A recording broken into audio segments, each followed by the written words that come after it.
The sense of exploring and discovery is a big approach many game developers try to implement and build off in their titles. Observing the world and discovering not only new places, but how the world works can really help create a unique atmosphere, and this seems to be at the heart of developer Polynight's newest open-world flying exploration title, InnerSpace. Although not perfect, it is a beautiful adventure inside and out that I won't soon forget. When I first started the game, barely anything was explained to me.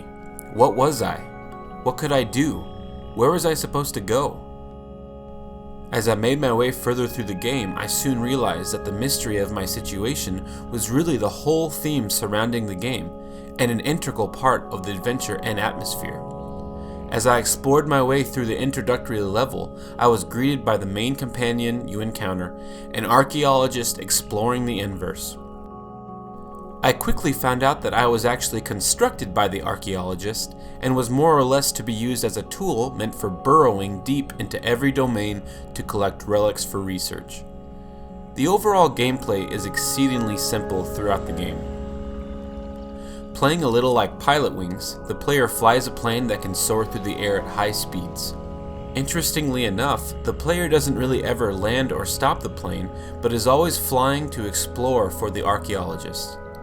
Using the right analog stick can give you the ability to speed up or slow down, and also spin 360 degrees to help for tight turns.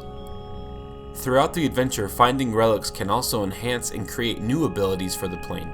While gliding through the air can seem very graceful, you will run into objects and hazards a lot. Getting stuck inside of a structure can feel quite awkward and messy, and if not corrected, will result in a restart to whatever level you are in.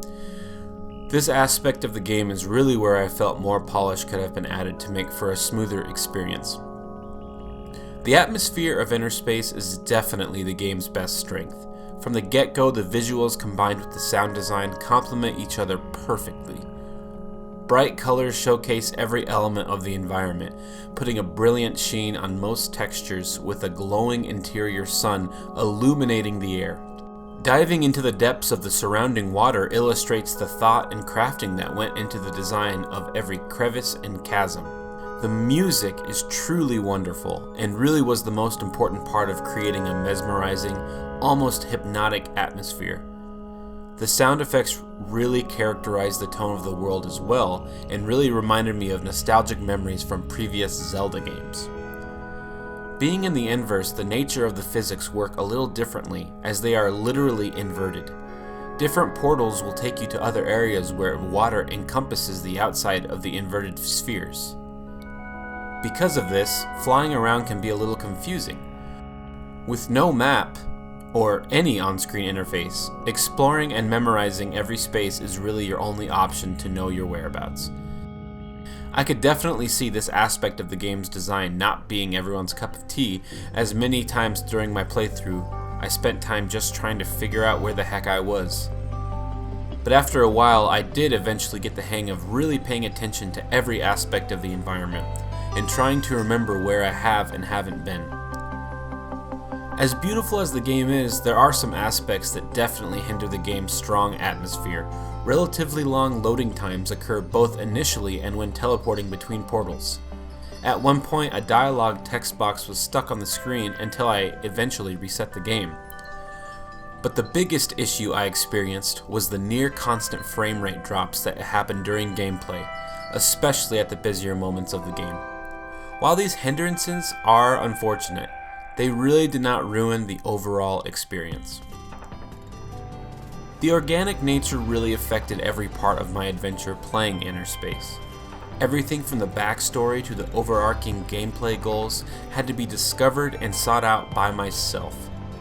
There were many times where I was at the point of feeling completely lost, only to find that just around the corner contained the clue to unlock my next destination.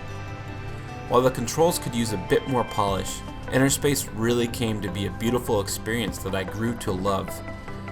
Nothing was handed to me, but I felt like I was actually charting the land and helping understand what had happened in this mystical world that was presented before me. If an ambient and mesmerizing adventure is what you're in the mood for, don't be afraid to explore the depths of InnerSpace.